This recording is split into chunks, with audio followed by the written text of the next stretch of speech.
Gola wabula White Benda did justice to the song nenyini lwera tukakasiza nti ddala nagendo ddumu wanga nange mwesigo manye bigambo lusi bibaamu bingi ko bamikwano naye bibeere bitono ddala ate no ku nsonga ze zimu twaguddeko ku muyimbi Unknown ngono yatimpula omwana ow'obuwala n'amuyisa bubi mwana muwala n'agamba mu nsonga ze atunywedde bulungi n'agamba nonno yanneegomba kuva dda nga bwe yazija ku studio ankuba oluuso nze ne mugaana kwe kwava entabwe era n'atunnyonnyola biki ebyamuvaako okuba nga ataakubwa n'eggite egambibwa nti yamenyebwa yagamba yakikola in self defense wabula ate omuyimbi Unknown mu kwokuba nti tetwagala kusala gwa kawala nga tetuwuliriza gwa kalenzi ka Unknown yatunnyonnyodde n'atugamba bamikwano oyo alina ennyimba ze zayagala ofulumya alabika ayagala kuntambulirako naye teyeerabira nti ate naffe twakuba haso twabonaabona n'olwekyo ajje mpola abeere mukkakamo ebintu si bwe batyo bwe babikola omwana muwala yatugamba okusinziira mu kunnyonnyola kwe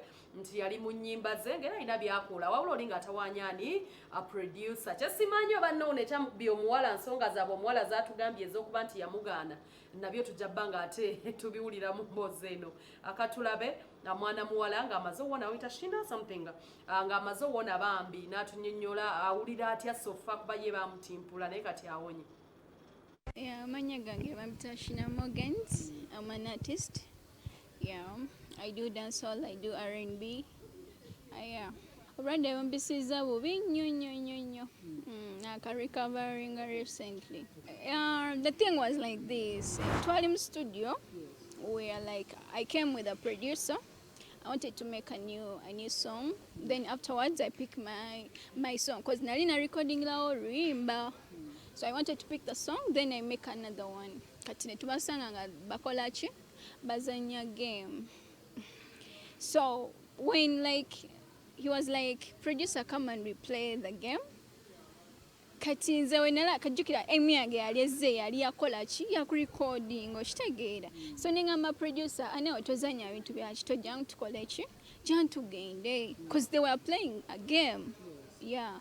So slightly nayimuka nagamba gwe fuluma mu studio ningamba producer nimgamba okay of course I have to go mbadde ndi wakujja era mbadde nyina okolachi kugenda. Me, I'm not much connected with Unknown. That's what I can say. Yeah, sometimes yabayo, sometimes abayo. No, I know yali ayogeddeko nange waba alina obukakafu nti yali ayogeddeko nange abugjeyo because he knows the truth.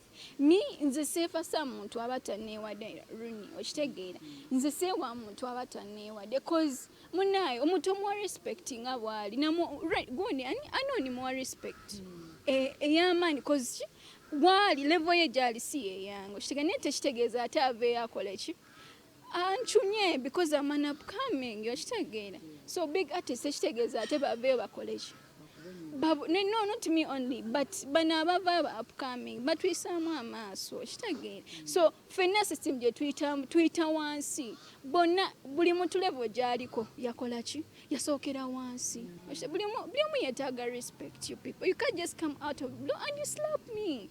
You slapped me. Are you my father? Are you my boyfriend?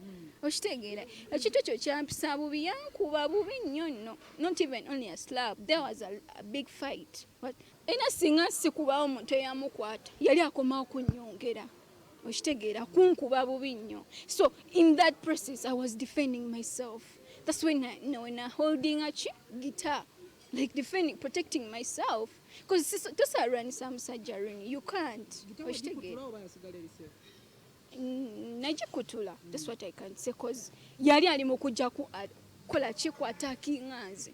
Yeah, then I was like this never mungalo nekola ki negwa. Yeah, I was protecting myself. Omuntu ayinza okubeerawo nga alina hatred oba nga alina ekintu kyalina ku mutima nga kimuluma for so long naye nga tasobola kukola ki kukijjayo yengoma. He paid the medication, yasasula medication, but still if it wasn't coming to the media, I think tewali kyeyali asobola kukola. Nze sinoonya mbu oba hate oba what, but really when I called you, I really wanted justice. And after calling you, that's when I saw Unknown coming to the hospital to pay the bills. Because yanumya ate nayagala ate aseemu akamanyiiro.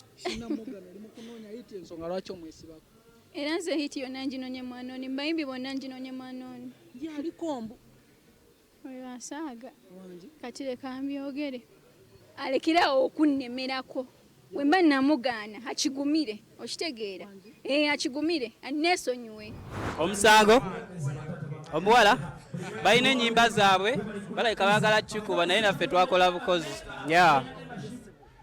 andi kakati balina no mumuleete nage wendi tukwasaganye lwaki nedda twajja kuyimba